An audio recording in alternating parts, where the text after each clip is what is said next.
afternoon. This is Critical Talk with Professor Amina Dean.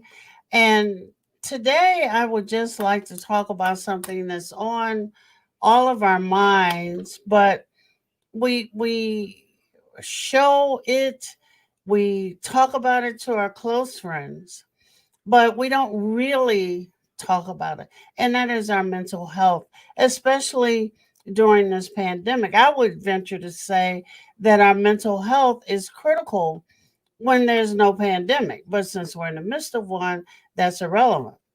We have noticed loads of things: increases in marital discord, increases in suicide rate, increases in folk asking for medication for depression and anxiety when they can't handle it anymore, and others who don't ask but sink further into anxiety and depression.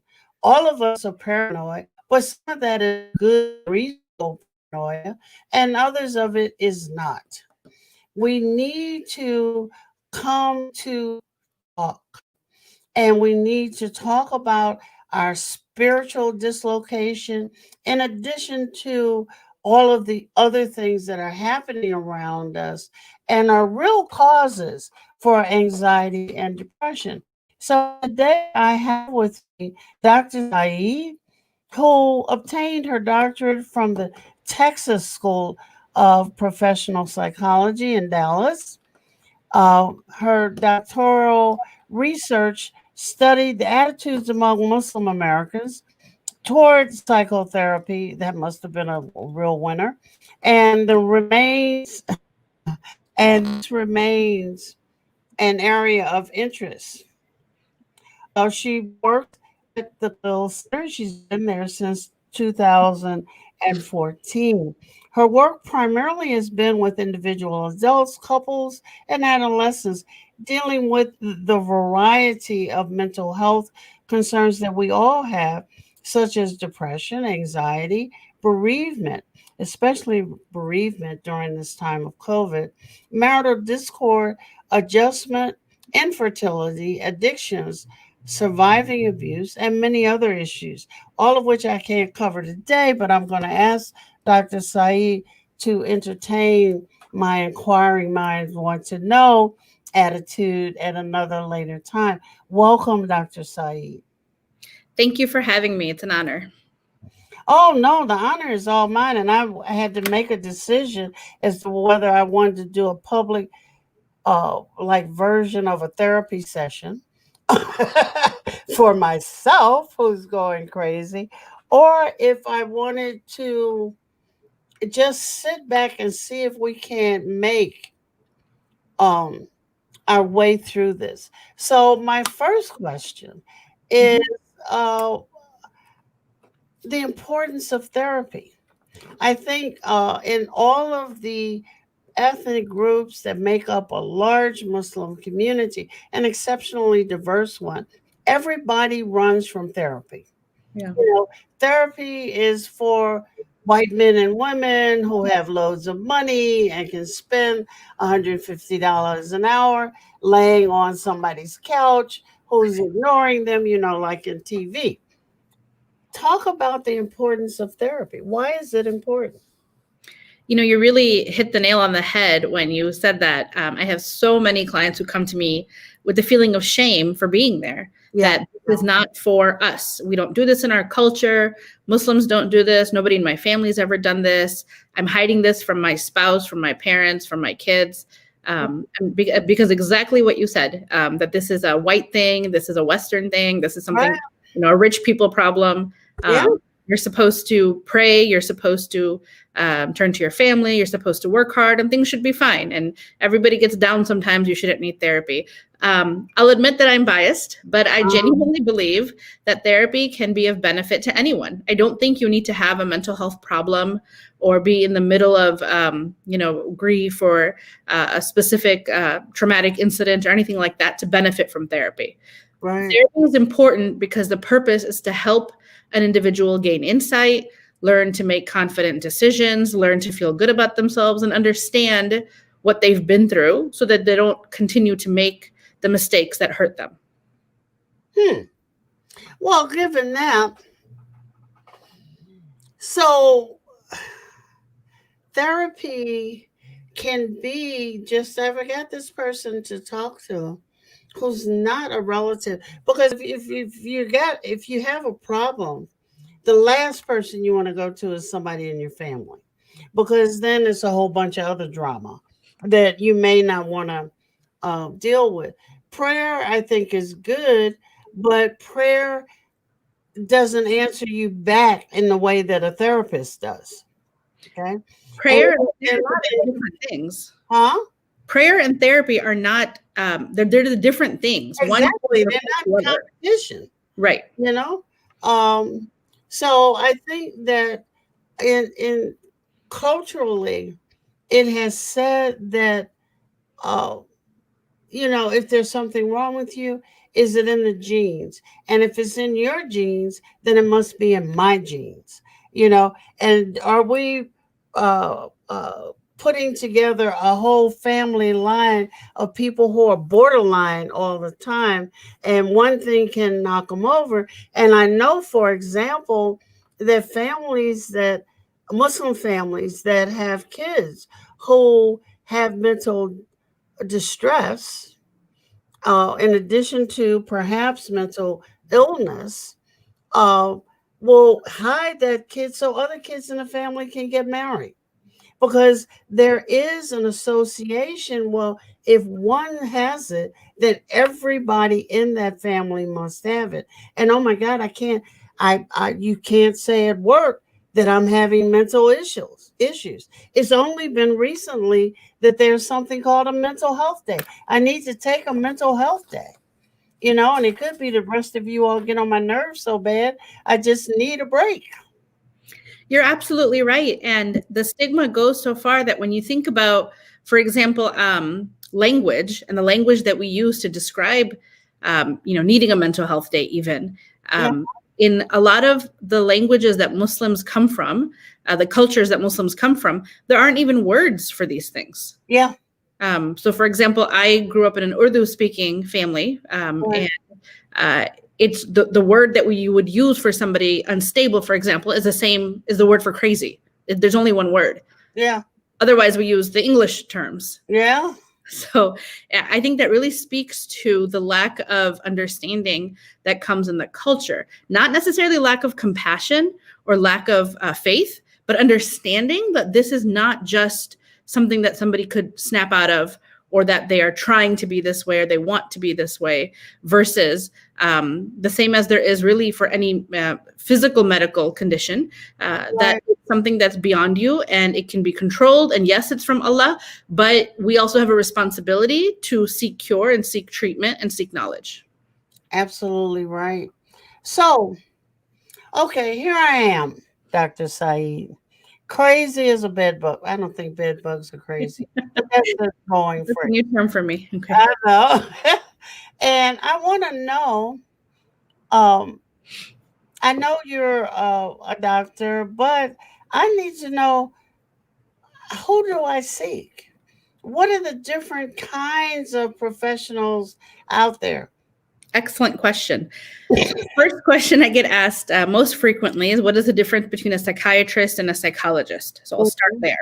So first of all, a psychiatrist is a medical doctor. It's somebody who went to medical school, same as your, general doctor, pediatrician, and went through the same 4 years of medical school, but then their residency, their specific training was in psychiatry. Psychiatrists prescribe medication. If you're admitted to the hospital, it would be under a physician, so possibly a psychiatrist. I'm a psychologist, so that's graduate school. That's not medical school. Right. And a psychologist can either have a PhD or a PsyD, like I have, so a doctorate in psychology. And we don't prescribe medication generally, although that is starting to change a little bit. Illinois has approved prescribing for psychologists, but there's additional training and schooling required to be licensed to do that. But currently still in the US, the vast majority of psychologists do not prescribe, but it's doctoral level who can diagnose, we can do testing, we can do evaluation, as well as psychotherapy. when the term psychotherapy kind of gets used across the board, because a master's level counselor can also do and does do counseling, does do therapy. So that could be potentially somebody who's a clinical social worker. That could be somebody who has a master's in counseling psychology or a master's in clinical psychology. But at the master's level, generally diagnosing is not accepted, and you don't see evaluations or psychological testing done. Is there any more of you out there? I mean, I have a psychologist, I have the master's degree, I have, you know, um, TV has given us pictures of all you guys, and all of you are one person. You're all psychiatrists, and you all sit in a chair while we lay on a couch, spill our beans, and you say nothing. The laying on the couch is definitely on TV. My clients sit in a chair with me. But sometimes from working with kids, we might be sitting on the floor, so not necessarily a chair. It's not the difference in what you see on TV and what's happening in my therapy room is that it's not a one-way conversation. On TV, it's shown a lot as the client is talking, spilling their guts, and there's somebody in the back nodding, maybe jotting down a note or two. So therapy, at least with me for sure, is not one-sided. We're both going to be discussing, but I look at my client as the one who's the expert on their life. I don't have a right to tell you what you're doing is wrong or that this is not okay. You're an adult. You have the right to make that decision. My job is I'm the expert in the field. So I have to point out to you, is this working for you? Are you happy doing what you're doing? Are you healthy doing what you're doing? Is it getting you to the goal that you're saying that you have for yourself? And if not, then what else can we do to help you get there? Are you understanding what the roadblocks are? Are you understanding that you haven't processed something that's continuing to hurt you or continuing to traumatize you? Have you really worked through your anger about something or your sadness about something or your frustration about something? And for many people, it's like, you kind of mentioned earlier that you don't want to go to a family member. When we talk to people, even trusted people with the best of intentions who are a member of our life, they can't be completely unbiased. There's going to be a bias. If nothing else, they have a bias for you to be okay. At the very, very least, they have a bias that you're going to be safe and okay. Right. I, of course, want my clients to be safe and okay, but I don't go home with you. We don't have dinner together. We don't see each other on holidays. Our kids don't play together. And that distinction is very important, particularly in working with the Muslim community. It gets fuzzy because I run into clients at the mosque. I run into clients at the halal grocery store. I will run into clients, or even at the park. I live in an area of suburban Chicago that has, mashallah, a pretty heavy Muslim community. And I've seen clients and their families and their children playing at the park. It's important to keep the distinction, and that's my responsibility to keep. It's not the client's, because that's what allows the person to feel safe to open up. So for a lot of people, therapy is someplace where they can talk without feeling judged, without feeling stigmatized, without feeling that they're going to be, given like that "I told you so" kind of feedback that sometimes our parents or elders may give us, and especially most of our clients are Muslim at the Khalil Center. A lot of times people come and they say that we didn't want to tell anyone this because we know what I'm doing is haram, or we know that we're not supposed to be doing this, but I need to talk to somebody about it. I need help with it. Before I go nuts. Exactly. Well, we have a question, and before we put the question up, there's also the added thing that if I go and seek help, they're going to put me on medication, and the medication, which can range from Valium to Thorazine and some of the harder, make you a zombie things, and it's going to take away my sex drive, and it's going to make me eat till I can't move around my house. All of those things, not realizing that all of therapy is not about medication. So let's put this question up on the screen. What if someone doesn't want to take medicine? How can we help? Losing your libido, gaining weight, these are very real concerns. And especially when somebody comes in to start out with, people don't come to us when they're feeling well. People are coming to us not doing well. So to add to that, and now you have an added sexual frustration or weight problem or sleep problem, that is never our goal. Therapists don't prescribe medication. So for my clients who are on medicine, it is not ever our first go-to. Unless you are in a serious situation, such as you're fighting an urge to hurt yourself or hurt someone else, or you're actively hallucinating, you're in somehow a danger to yourself or others, medication is never our first go-to. But there are several situations that I work with regularly where, because of a biochemical imbalance, because of a hormonal imbalance, whether it's a family history of a mental illness, whether it's postpartum situation or trauma, the same way that you can't just be strong or just diet and exercise diabetes away, sometimes you need the pharmacological help. Mental health is similar. I will say, however, that I do have clients who sometimes who don't want to try that. We'll talk about it. I'll try to give them what we call psychoeducation about it and help them understand it. I'm also pretty proactive in being contacting the physician or the psychiatrist that they're going to and making sure everyone's on the same page, because you don't see a physician as often as you see a therapist. You generally see a therapist weekly. You don't see a physician that often. But ultimately, I respect every client's, as an adult, you're right to make your decision. If you're not comfortable with medication, then we're not going to encourage medication. On you. Right. No. No good therapist would ever force you to do anything. Okay. Yeah. Let's take a break. There's a problem there. Okay, let's take a break. And I want to come back to some other areas of your specialty. And right after this break, let's take a break.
We are back, and I'm talking with Dr. Syed, who's given us some really critical information.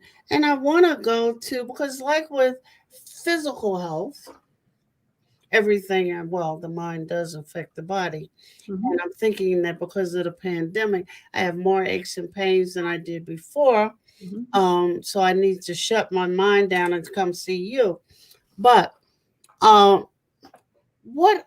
how do we know when there are some symptoms, some behavioral patterns that perhaps are new, or perhaps we haven't seen before, especially during the pandemic, because we haven't been in such prolonged physical contact with one another, that we should watch out for?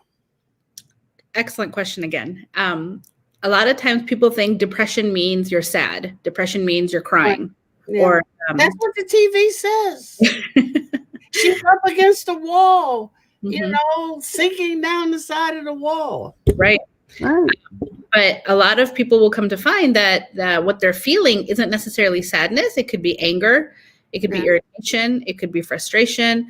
It could be complete lack of interest in things, not enjoying things. Food doesn't taste good. You Mm, don't want to do anything. And for most of us, that's what depression can look like. And so we don't necessarily, get people in at that stage because they don't recognize that that's what's happening. However, when it comes to different things, so for example, when it's what we call, I guess, more serious, whether it's like bipolar disorder, addictions, those types of situations, then we have kind of more textbook answers. But for depression, for anxiety, for adjustment, for grief, for loss, it's not clear. It's not always black and white. One of the ways you can know is you're not able to shake it. Everyone is down sometimes. That's completely normal. right. Everybody gets depressed sometimes. That's normal, or anxious sometimes. But not everyone gets depression. Not everyone has anxiety.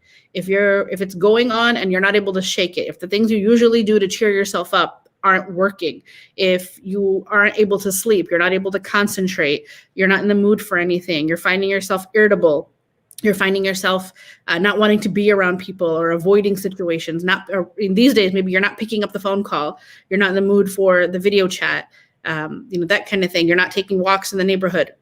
Those are good signs that you're not able to shake something and you're not doing well. But we're in a pandemic.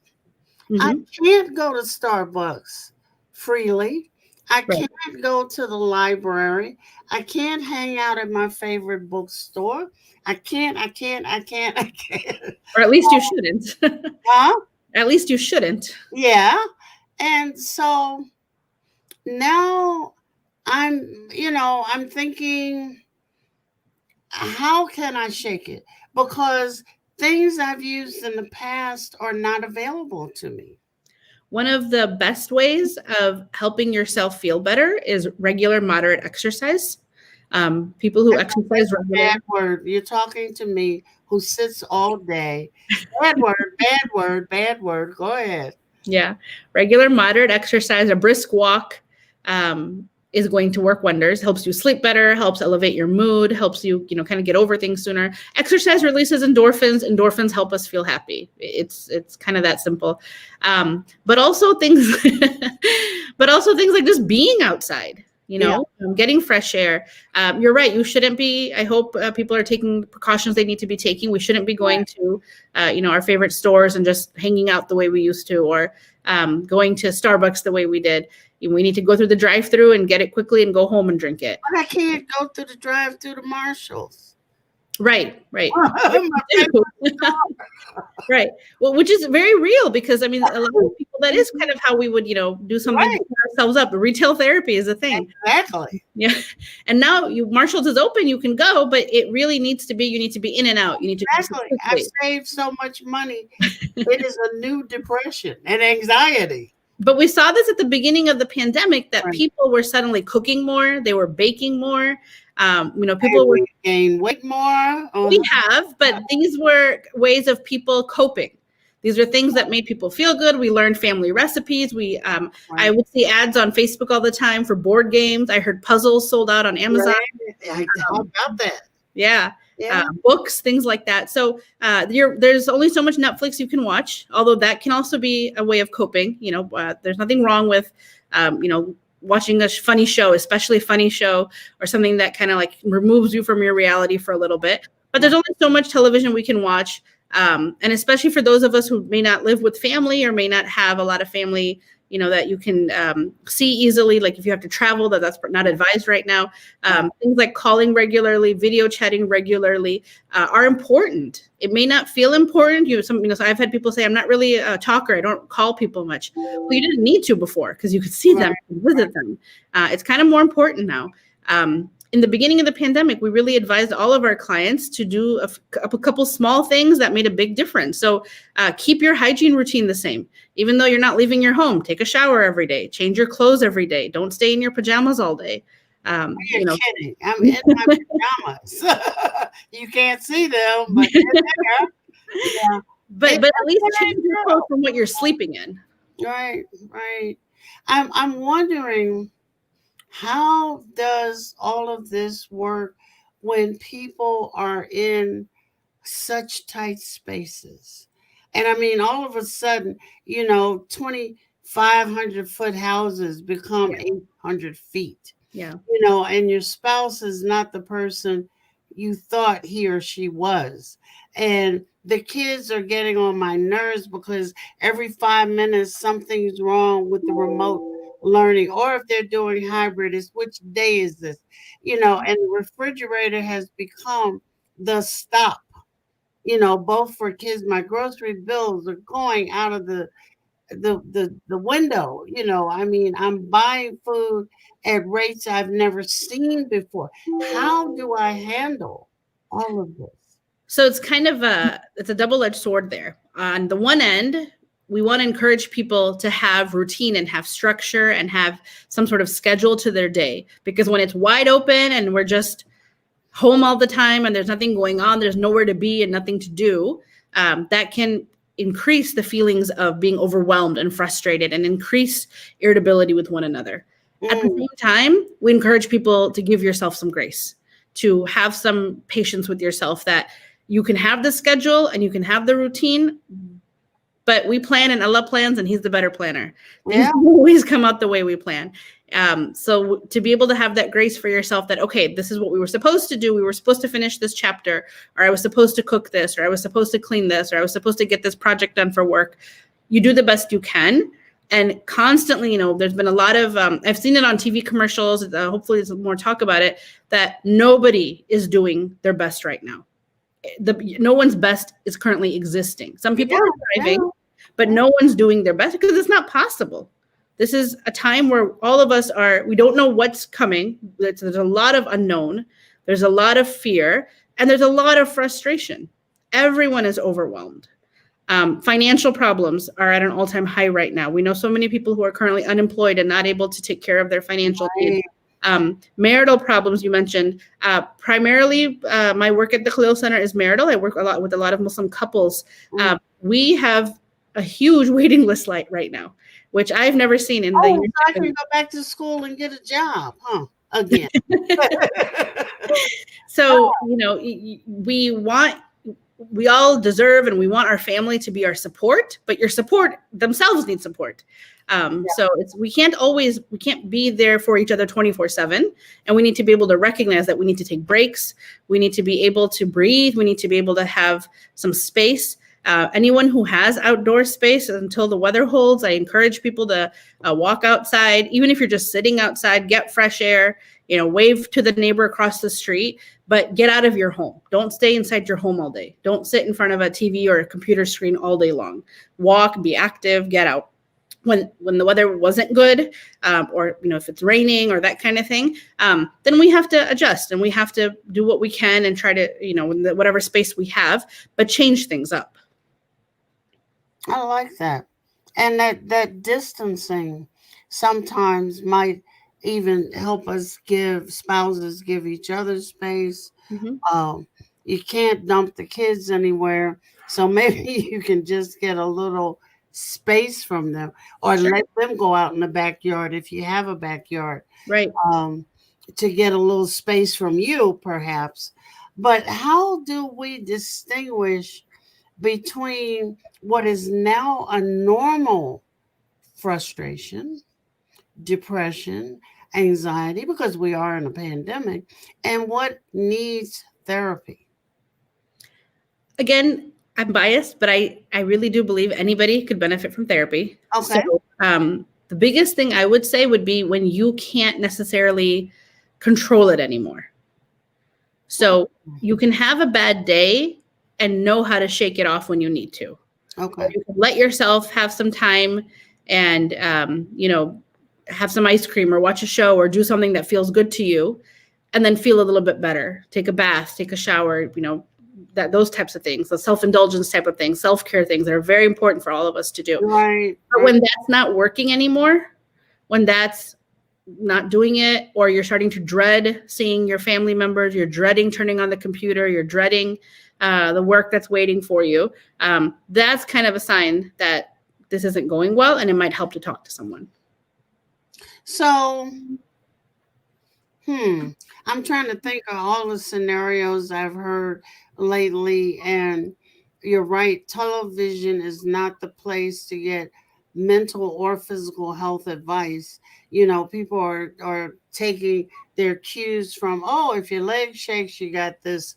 So you need to talk to your doctor about getting this. Oh, and I can't get this picture out of my mind with the woman sliding down the hall, and she has anxiety, depression, and they're trying to talk about bipolar symptoms.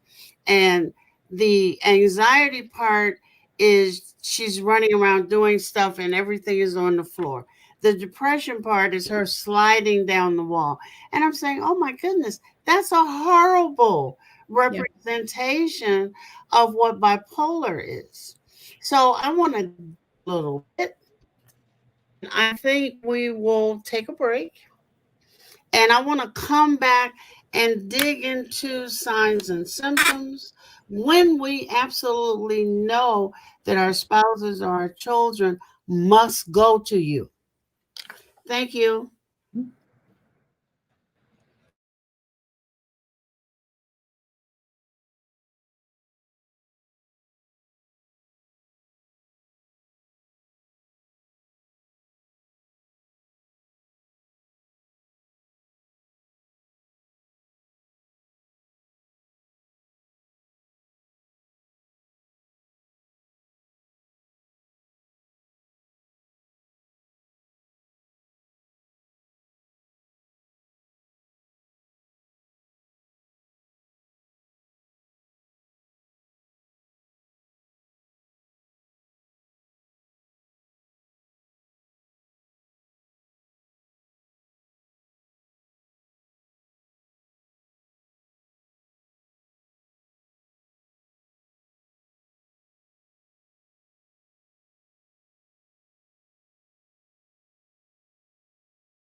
We are back, and I have the privilege this afternoon of speaking with Dr. Sarah Saeed Sarah. Sarah. Sarah. What is wrong with me? I know four Sarahs. Okay. Saeed, who is informing, she's also giving me, if you all haven't picked up on it, a little therapy session myself. But what can I say? It's free and I'll pay you later. Check is in the mail. Um, One of the things, as a retired professor that I would see all the time and start screaming is I had my little list, my mental list for when I saw all of a sudden, I don't know, uh, Dana has become just disinterested. You know, Mason no longer really pays any attention. And then I have Jamila on the other end, who, in the space of an hour and a half course, can go up and down. And I'm saying, okay, let me see how many times you do that before I'm gonna pay attention. With younger kids, especially adolescents, fighting the throes of social media, I've had instances where I had to stop class and we have to talk about bullying, okay, and all the ways in which kids can bully each other. Some bullying is normal until the adult steps in. You had one of my kids who, as a little person, she was a biter. And this little, every darn day it was, oh, so and so bit me. And I'm saying, bite her back, please. Would you bite her back? She bit her back, had no biting, right? Now I might have been lucky and stopped a bully in their tracks. But bullying has become the cause of so much suicide. I read about a young man, a Muslim boy, who was bullied. Apparently, he had talked to some people about it. Mom knew. Mom tried to get some intervention from school and was not able to. And then this kid, this beautiful young man, a young boy, really, kills himself. And I'm saying, oh my God, we as a community must move on it inside of our community, perhaps provide some models or some something for other communities because it's everywhere. And social media provides the perfect platform. I finally looked at TikTok and it is really a TikTok.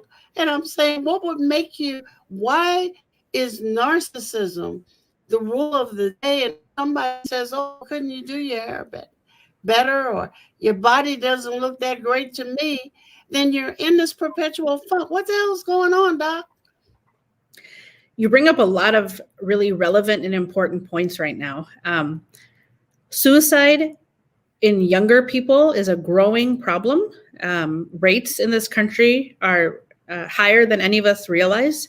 It is additionally a growing problem in the Muslim community. I remember the story about the boy that you're talking about. I believe he was from Minnesota, and Yeah.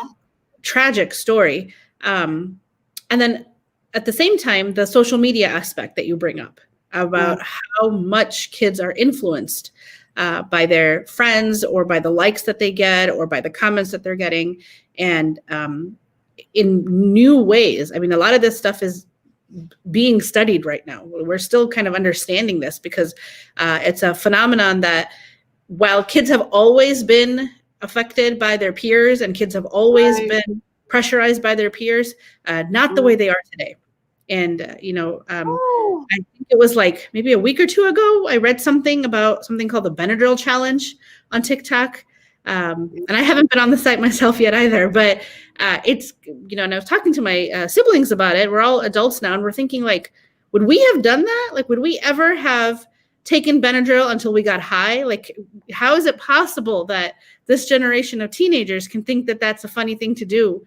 When kids are literally getting hospitalized, or eating laundry detergent or whatever the newest challenge is. And it's something that we haven't seen before. So there is a lot to better continue learning and understanding. And I think one of the first things I talk to parents about is when we tell ourselves, well, my kid would never do that, or my kid is smart enough not to do that. Don't believe that. Everyone's kid is smart. These are smart, intelligent kids doing really, really, really dumb things, because at the end of the day, the kid is still a kid. And they're influenced by their peers, and they're influenced by the likes that they get. And it's a kind of a high. It's a rush. When you see that a lot of people are admiring something you do, it's a rush. The same way applause can be, right? When we give a talk or you give a lecture and everyone stands up and applause, that's a rush. Kids get that same feeling from social media and from having people, having what they posted go viral, or having something that they said or they did, have getting so many views and whatever. So it's almost like addicting and kind of hypnotizing that they can't stop being on it.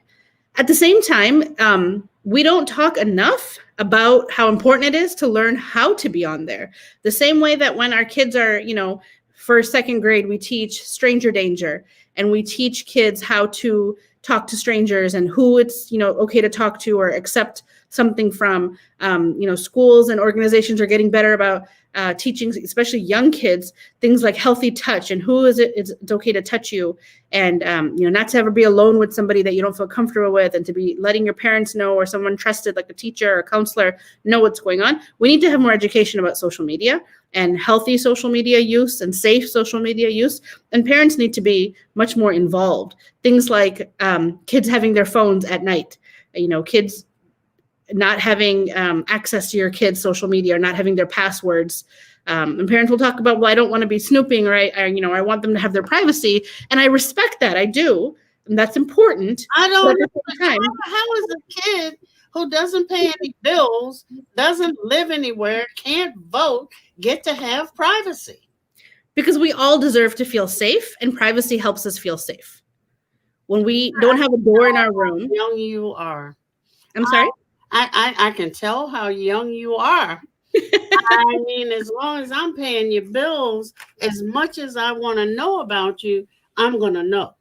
The As long as problem I'm that home. we've seen with that attitude, though, is that kids are really good at hiding.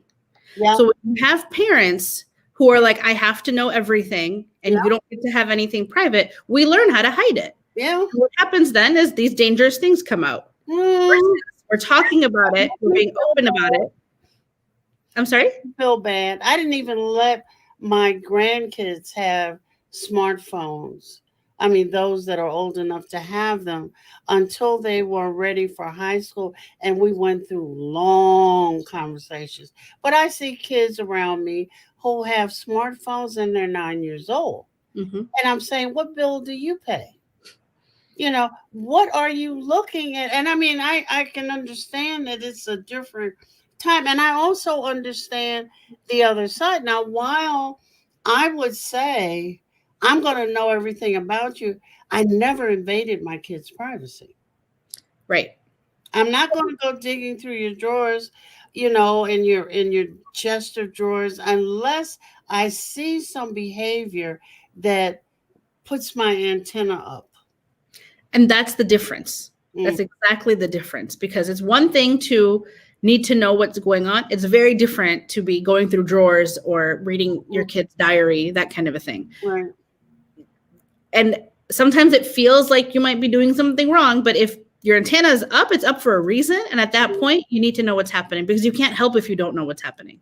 So maybe those of you who are therapists need to be on call or be in our schools to give teachers guidelines. Or when you see this, watch it for a minute, but only a minute, and see what's happening next. Because this young man, oh, you don't know how that hurt my heart. Mostly because I have grandkids who are his age, and I'm saying, how do I get you not only to trust me enough to tell me, because this little boy did tell, Right. but what can I give you in terms of self confidence, something that enables you. I don't want you to become a bully to get a bully off your back, Sure. but what can I give you with regard to self confidence? Uh, to say, whatever you say is nice and really mean it, and I'll see you later. I don't want you around me or something, because this suicide stuff from this social media is dangerous. It is. I agree. Having a therapist in schools or having a school counselor, a school psychologist, I completely agree with you, is very important. I think it's always been important. I think it's even more vital today. But unfortunately, we're seeing more and more school districts cut budgets for things like that and have less or have like one counselor for every middle school in the district or Mm, that kind of thing. I previously, when I used to live in Dallas, I spent a few years as a school counselor at a private Islamic school in Irving, Texas. And it was a really unique experience and one that I really valued and learned a lot from myself as well. But it really showed me, and this was a small school, so we're talking a small private school. right. It really showed me how much of a need there genuinely is, if nothing else, just to help, whether it's parents, students, teachers, understand what is happening. So we all can recognize, the kid that acts out in class, or we know that somebody's being bullied, or we know that someone is a bully. And it's kind of easy to recognize it when, this student has family problems happening, or, they had a loss or the death in the family, or the parents have divorced, to where, okay, now we get why they're acting out or why XYZ is happening. Right. But a lot of times, none of that's going on. A lot of times there isn't something happening at home necessarily that's obvious, or there isn't something that's a big red flag of why is this occurring. And so to be able to kind of delve deeper requires more time. And if anything, I can tell you our teachers are already maxed out on how much they do. So to put that responsibility on teachers, to me, seems like too much, as well as the fact that they don't necessarily have that same training that Right. Exactly. or a counselor or a psychologist may have. Well, I'm trying to think of, I mean, if I were a parent again with young children, um, I think I would be willing to pitch into a pot to have a therapist come through, especially in small Islamic schools and in other private schools where you can put the money in a pot is worth your child's life. And many of us, and even you, didn't have the plethora of social media to to deal with. And I'm watching. I mean, it's. I mean the. I have to get one of my grandkids, the oldest one, to tell me, okay, what's out there now. And you're making me think about doing a show with you about bullying, social media. I can't not do something or the little bit that we can do, because this on Zoom all the time or on the computer all the time opens up many more possibilities. Sure. It also gives people this, you may have heard of the term keyboard warrior, Yeah. this courage that Yeah. they may not have had in person. You'll Yeah. see kids who will be quiet in the classroom, and then on their phones, or when they get home at night, they're posting horrible things, or they're I being know. using language they never would have said verbally out loud. So it's kind of like a shield, a protection that makes people lose their inhibitions and come out and say things and do things that you never would have thought. So I agree. It needs to be taught more as well. Literally just teaching the way we teach kind of kids how to drive, and in car Right. safety, teaching how to be safe when you're online. The So, other thing is, I don't mean to change the subject from you, but when we oh, talk about danger. suicidality, in the Muslim community specifically, one of the problems is we're not immune to it. Whether it's kids or teenagers from bullying, or even adults, we're not immune to addictions. We're not immune to infidelity problems. We're not immune to suicidality. These are all problems because Muslims are human. And so these are problems that affect all people. So to be able to understand that, first of all, this is something that we can talk about. I feel so overwhelmed that I don't want to be here anymore, or I Mm, hurt so much that I would rather not wake up. You mm, have to be able to say that to someone. And yeah. one of the problems in our community is that because we know it's a sin, we know it's haram, we're scared to even tell someone that. So forget getting help. We won't even verbalize it. Or we consider ourselves, I must be so hated by God if I'm having thoughts like this, because how can I do that? I've had so many clients tell me the only thing that stopped me was I know it's haram. That Allah subhanahu wa ta'ala mercy and love on you that you didn't go to that level, that he made sure that you kept remembering that. But you are as worthy of compassion and love and help as anybody. The fact that it's haram doesn't preclude it from happening. It happens all the time in our community. And unfortunately, from what I've seen, it's growing. There's a growing problem. Sometimes it's addiction related, but a lot of times it's underlying depression that's not being treated or not being understood or addressed. It's definitely, we know, bullying. It can be, I've seen it in domestic violence situations where, and I'm being stereotypical, but usually it's the woman, the wife, who has been abused for so long and feels so helpless that I can't get out of this marriage because the stigma of divorce, or what will happen to my kids, or the financial control that my spouse has on me. I may as well die, because at least then this will stop, or maybe then everything will be okay, or then he'll be happy, or whatever it is. That's alarming, and that needs to be addressed. And people who are in that situation, whether it's children or adults, need to feel safe to talk to someone about it. Yeah, because I would think that, well, I know that in domestic violence situations, you have such an abusive pattern going on. And generally speaking, they go on for a long time. And so usually women feel that I'm doing something wrong. I can't do any better at what it is, whatever it is that I'm not doing. I can't right the situation. But the effect on the children that live in that household is awesome, because then they grow up thinking that all men act like this. Sure. All women's response is this over here, and so you set up generational cycles of really things that are really sad. But how do we make and intervention. You get the last word. And I'm going to ask you to come back because I'm not leaving this alone. I'd be more than happy to come back. This is a topic I feel strongly about. I've worked with so many, generally women, but also with men. People will sometimes say that, but this is America, or they grew up here. They're not from the old country, or they're not, they're not of that generation. Why are they afraid to leave? Mm-hmm. But the reality is, ending a marriage is not easy for anyone. No one makes that decision lightly. That's just in TV. That's just in movies. One fight happens and you walk away and pack a bag. Yeah.